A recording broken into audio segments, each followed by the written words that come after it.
En esa habitación, hasta el aire parecía haber dejado de circular. El tiempo se congeló en el preciso instante en que la bandeja de plata resbaló de las manos temblorosas de la joven mesera. El sonido del cristal rompiéndose contra el suelo de mármol no fue lo peor.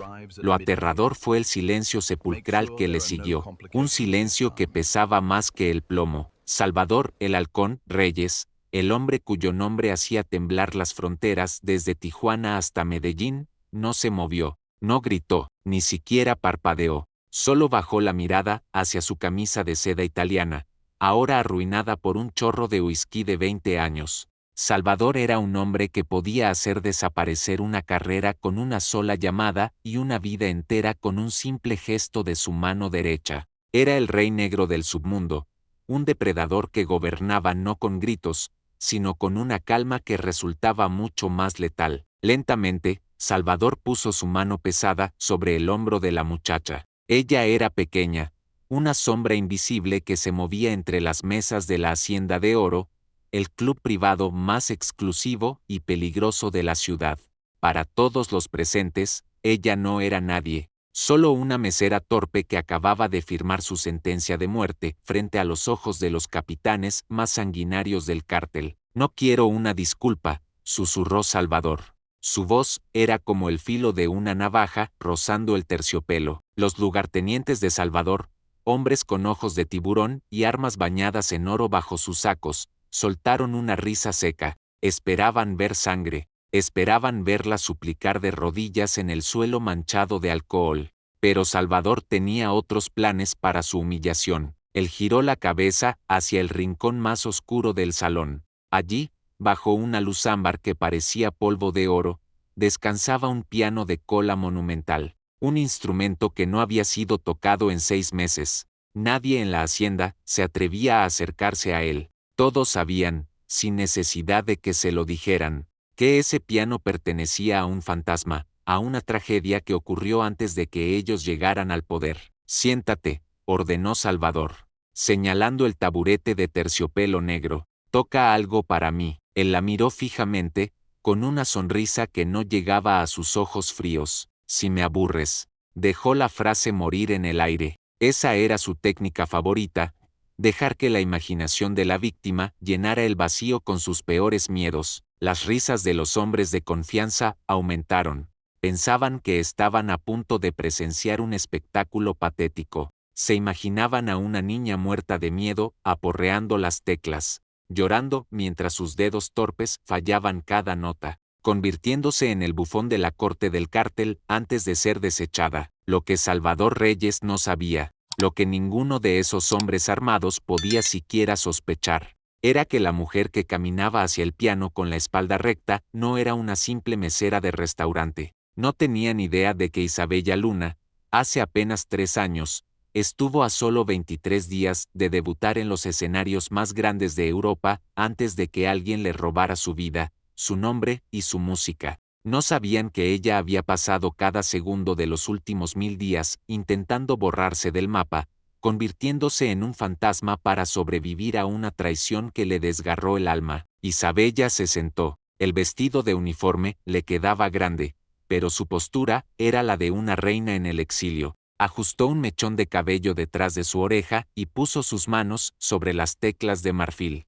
En ese momento, la lluvia tropical comenzó a golpear los vitrales de la mansión, como si algo afuera estuviera desesperado por entrar. El aire olía a cuero, a tabaco caro y a dinero que nunca, ni una sola vez, había estado limpio. Cuando Isabella presionó el primer acorde, la risa se detuvo. No fue una pausa gradual, fue instantáneo, como si alguien hubiera cortado la electricidad de golpe. La nota vibró en la madera del piano y se expandió por el salón, golpeando el pecho de los asesinos y los traidores. Era un sonido puro, devastador, una fuerza de la naturaleza que no pertenecía a ese lugar de pecado y muerte. Si el vello de tus brazos se acaba de erizar, si sientes que la presión de la habitación ha cambiado, es porque sabes que esto no se trata solo de un piano. Estás en el lugar correcto. Esto es Leyendas del Cártel. Suscríbete ahora, porque no querrás perderte lo que sucede cuando un hombre que cree ser el dueño del mundo, descubre que ha estado subestimando a la mujer equivocada. Isabella no estaba tocando para salvar su vida,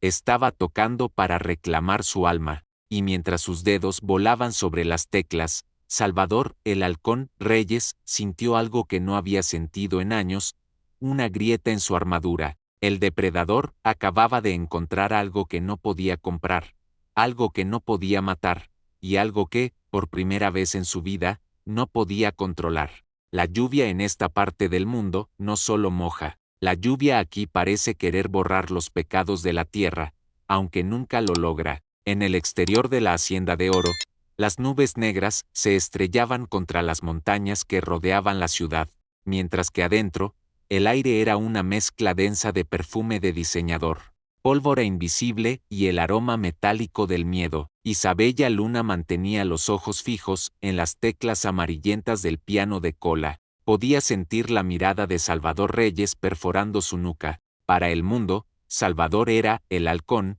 un hombre que manejaba las rutas de la droga con la precisión de un cirujano y la crueldad de un inquisidor. Se decía que no olvidaba una deuda ni perdonaba una traición, pero allí, frente al piano que una vez perteneció a su propia madre, Salvador no parecía un jefe de cartel, parecía un hombre buscando un fantasma entre las notas. Isabella llevaba apenas 4 semanas trabajando en ese santuario del crimen.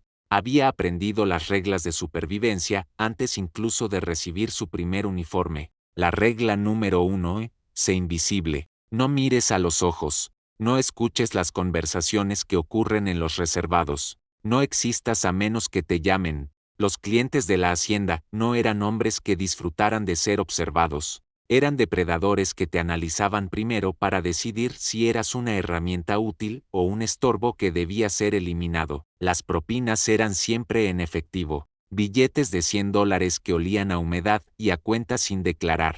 Nadie pedía antecedentes. Nadie preguntaba por qué una mujer con manos tan finas y una postura tan aristocrática estaba limpiando mesas en un rincón perdido de la frontera. Para alguien que necesitaba desaparecer del mapa, este lugar era lo más cercano al paraíso que una ciudad llena de sicarios podía ofrecer. Pero el destino tiene un sentido del humor retorcido. Isabella había pasado 3 años huyendo de su propia grandeza. A los 19 años, ella era la promesa más brillante de la música clásica. Los críticos en Europa y América Latina se quedaban sin adjetivos para describir su técnica. No era solo que tocara bien.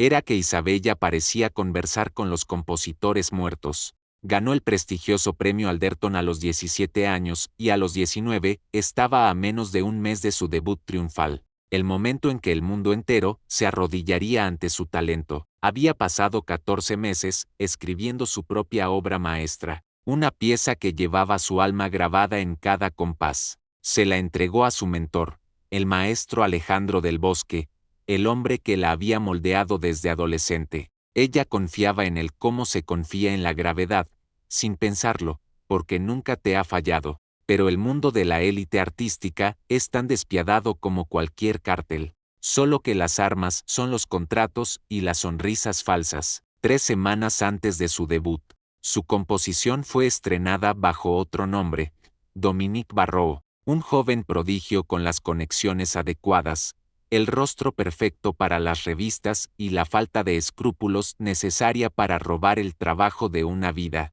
Cuando Isabella se levantó en medio de la recepción posterior al concierto para gritar la verdad, el silencio de su mentor fue la bala que la mató. La élite eligió a Barrault. Siempre eligen al que ya pertenece al club. Lo que siguió fue una campaña de desprestigio que le cerró todas las puertas. Su nombre fue borrado de los programas, sus llamadas fueron ignoradas y su espíritu se quebró. Aquella noche de su debut reprogramado, sus manos simplemente dejaron de obedecer. Se quedó paralizada frente a un teatro lleno, el silencio de las teclas burlándose de su dolor.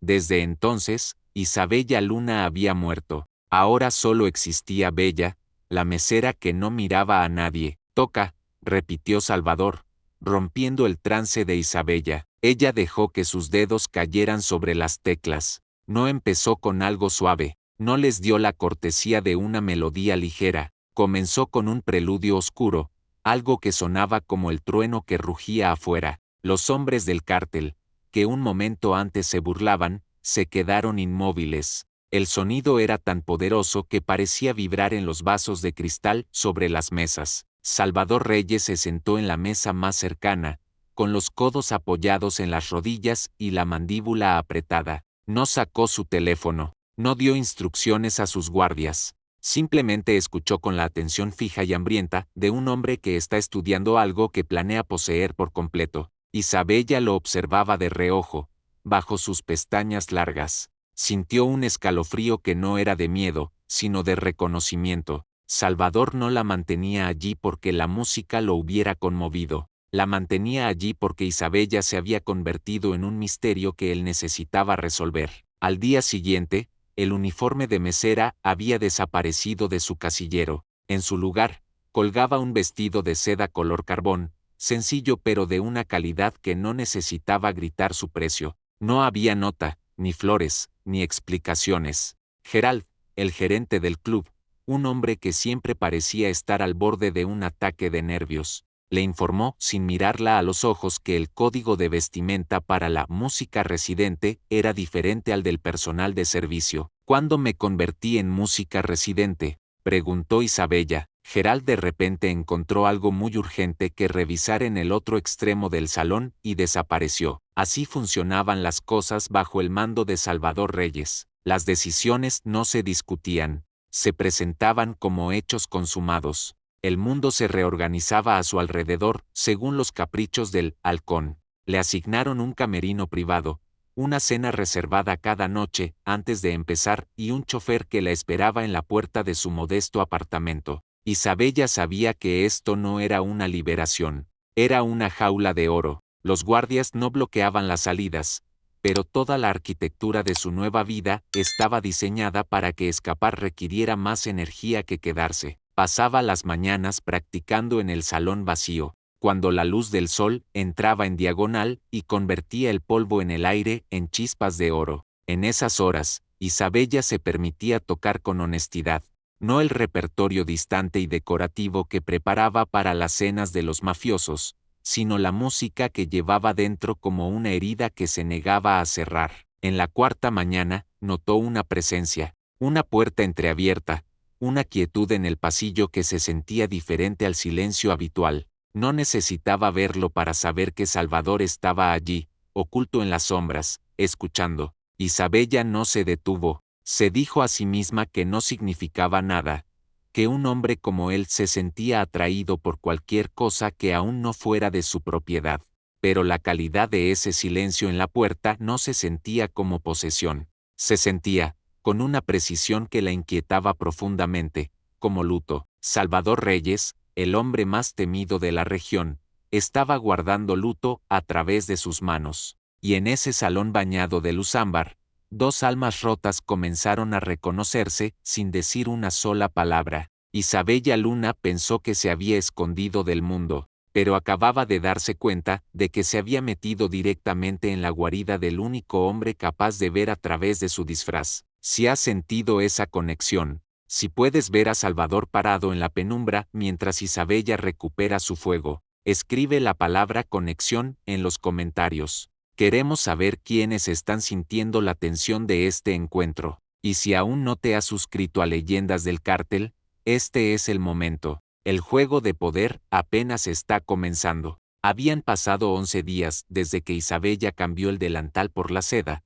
y el aire en la hacienda de oro se sentía más pesado que nunca. No era solo por la música, era por la forma en que el mundo de Salvador Reyes empezaba a cerrarse alrededor de ella como una mano de hierro envuelta en terciopelo. Isabella ya no era una trabajadora, era un secreto a voces, una pieza de cristal fino en medio de una armería. Una noche, después de la medianoche, Isabella se quedó más tiempo de lo habitual. Se dejó arrastrar por una pieza que había evitado durante años, dejando que sus manos recorrieran el teclado como alguien que camina a tientas por un pasillo oscuro. No se dio cuenta del tiempo hasta que la última nota se disolvió, y el silencio que siguió tuvo un peso diferente. El salón estaba vacío, la cocina había cerrado, estaba sola, o eso creía. De repente, voces bajas llegaron a través de la pared.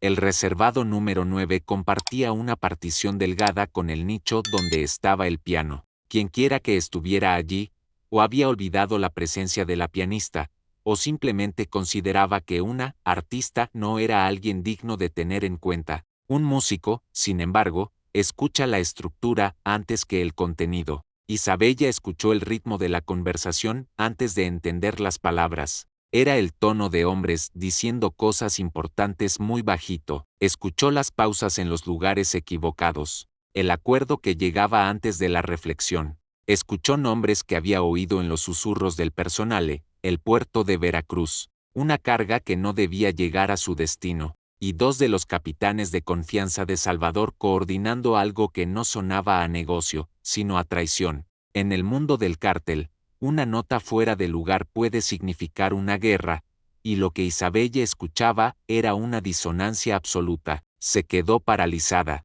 No tenía motivos para ayudar a Salvador Reyes. Él era el elegante arquitecto de su cautiverio, pero había algo en la forma en que él escuchaba su música, algo en ese dolor compartido por el piano de su madre, que no la dejó marcharse. Fue a su oficina, lo encontró sentado detrás de un escritorio de roble, rodeado por el humo de un cigarro que olía a tierra y autoridad.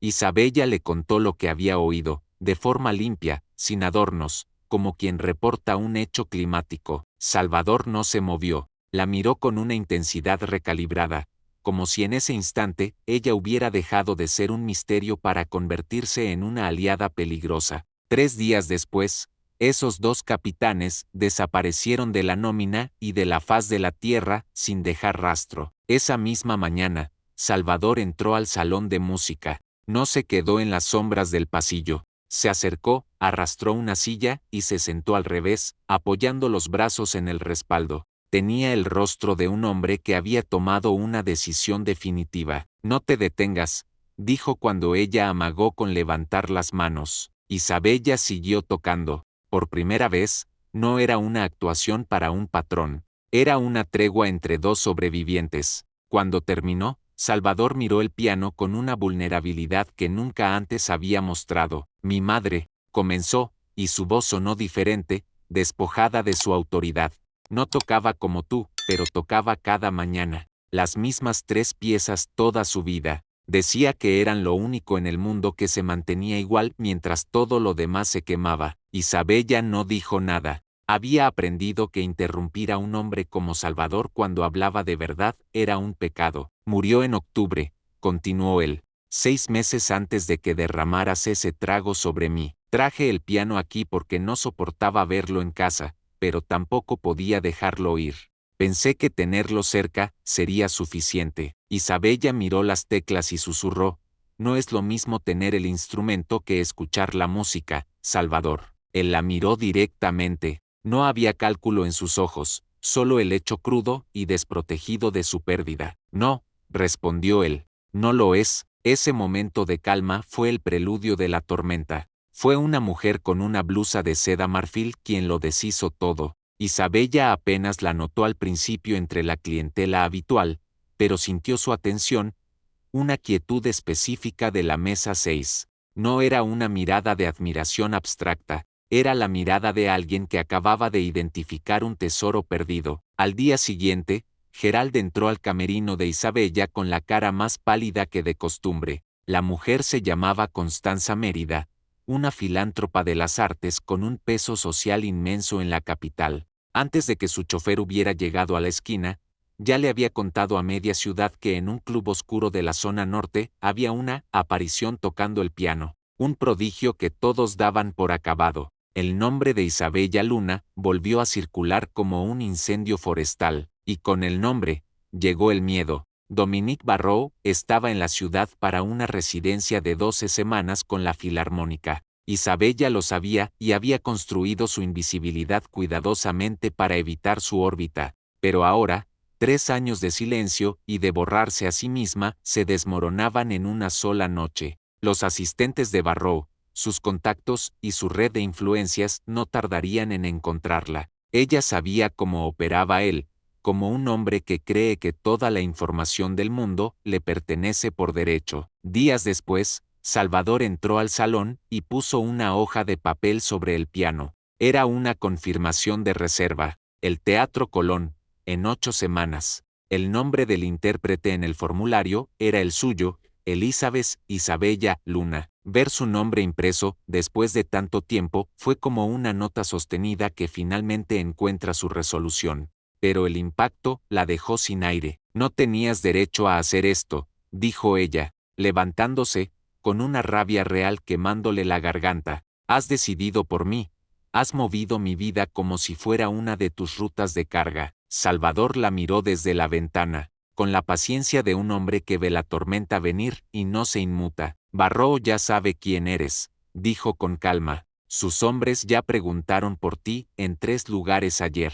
Él elegirá el terreno donde te enfrentarás a él, a menos que lo elijas tú primero. Hizo una pausa y se acercó, invadiendo su espacio personal con esa presencia que llenaba la habitación. Puedes esconderte hasta que él te encuentre en un callejón. O puedes subirte a ese escenario con tu nombre en la puerta y tocar tu música frente a todos los que decidieron que él valía más que tú. El salón quedó en un silencio absoluto. Isabella miró el papel, el teatro que la había rechazado, el director artístico que no le devolvía las llamadas, el escenario con el que soñaba desde los 14 años. Todo estaba allí, puesto en sus manos por el hombre más peligroso de la ciudad.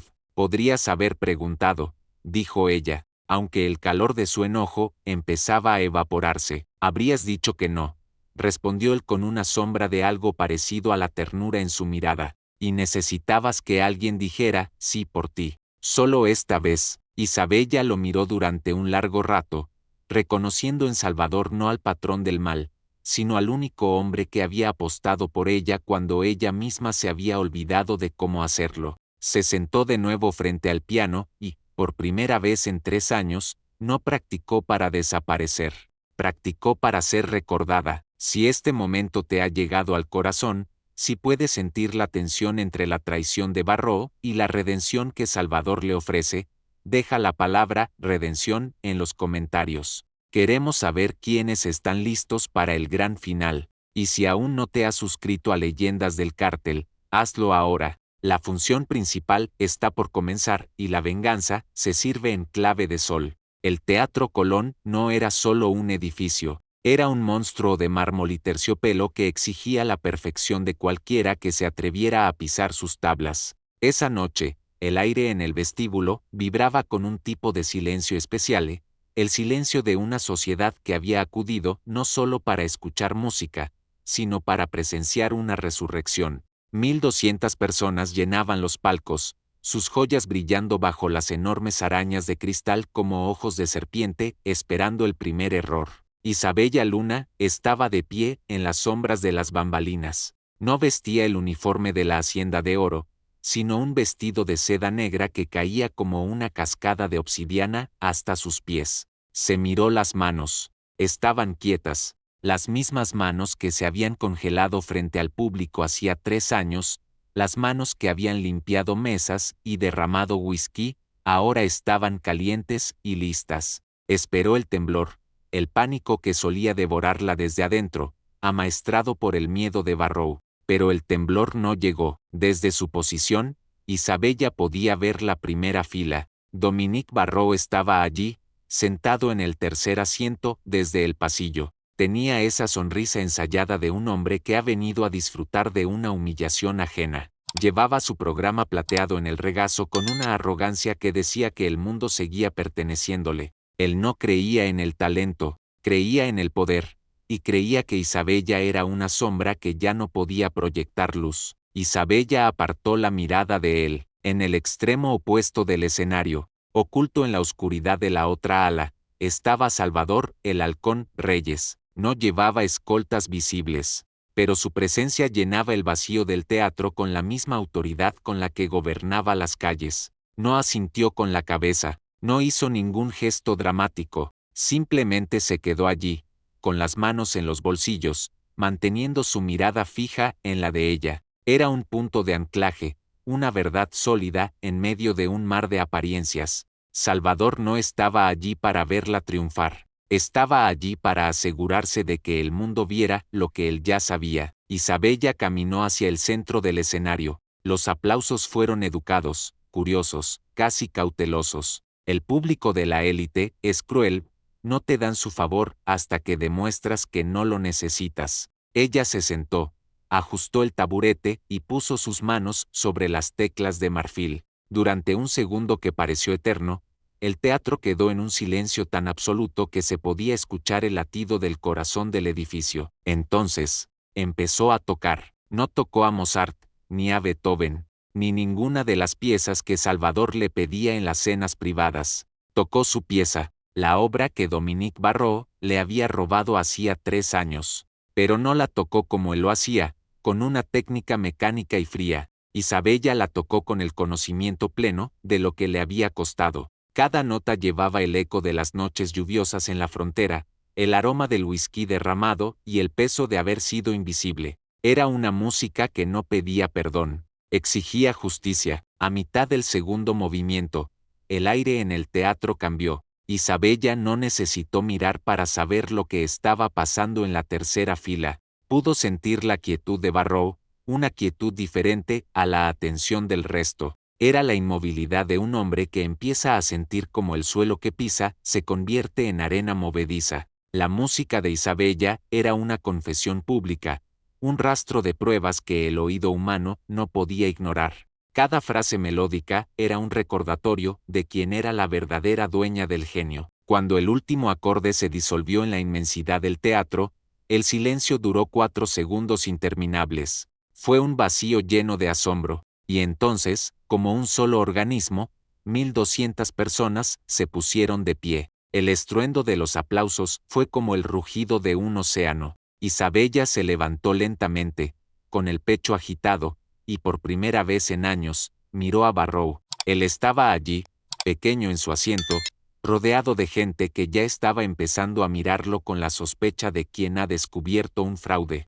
Su carrera, construida sobre el silencio de Isabella, se desmoronaba con cada segundo de ovación. En las sombras, Salvador Reyes permanecía inmóvil. Su mandíbula estaba tensa y sus ojos brillaban con algo que no había sentido en 6 meses, orgullo. No por el espectáculo, sino por la mujer que había recuperado su fuego. Se permitió un último momento de observación, viendo cómo Isabella reclamaba su trono, y luego, con la misma discreción con la que había llegado, se retiró a la penumbra. Él era un hombre de las sombras, y su trabajo allí había terminado. Barrault no hizo declaraciones esa noche. No pudo, no había nada que pudiera decir que el público no hubiera entendido ya. Para el final de la semana, su residencia con la Filarmónica fue cancelada por diferencias artísticas. Los mismos directores que le habían cerrado las puertas a Isabella ahora saturaban su teléfono con ofertas. El mundo de la música clásica, que había protegido a Barrault por conveniencia, lo devoró por la misma razón. Un mes después del concierto, Isabella regresó a la Hacienda de Oro un martes por la mañana. El club estaba vacío y la luz entraba por los vitrales en el mismo ángulo dorado de siempre. Gerald, al verla entrar sin uniforme y con la cabeza en alto, pareció a punto de desmayarse, pero decidió sabiamente que ella ya no era de su incumbencia. Isabella se sentó al piano. Ya no llevaba delantal, ni armadura, ni miedo. Era simplemente una mujer frente a su destino. Pensó en Salvador, quien no le había pedido que se quedara ni le había rogado que se fuera. Él había sido la única persona que apostó por ella cuando el resto del mundo la daba por muerta. Colocó las manos sobre las teclas y tocó, no para sobrevivir, no para demostrar nada a nadie, no para reclamar lo perdido. Tocó simplemente porque la música era suya, siempre lo había sido, y ahora, por fin, tenía la libertad de dejarla volar. Si esta historia de justicia, poder y pasión te ha llegado al alma, si has sentido cómo Isabella recuperaba su voz bajo la protección del halcón, no olvides darle a like y compartir este video. Historias como esta, donde los olvidados regresan para reclamar su corona, son la esencia de nuestro canal. Déjanos en los comentarios, ¿Crees que Salvador y Isabella volverán a cruzarse en el camino del destino? Queremos leer tus teorías, y si aún no eres parte de nuestra familia, suscríbete a Leyendas del Cártel y activa la campana. Aquí, la traición se paga caro, pero la lealtad crea leyendas. Nos vemos en la próxima historia, donde el peligro y la gloria caminan de la mano.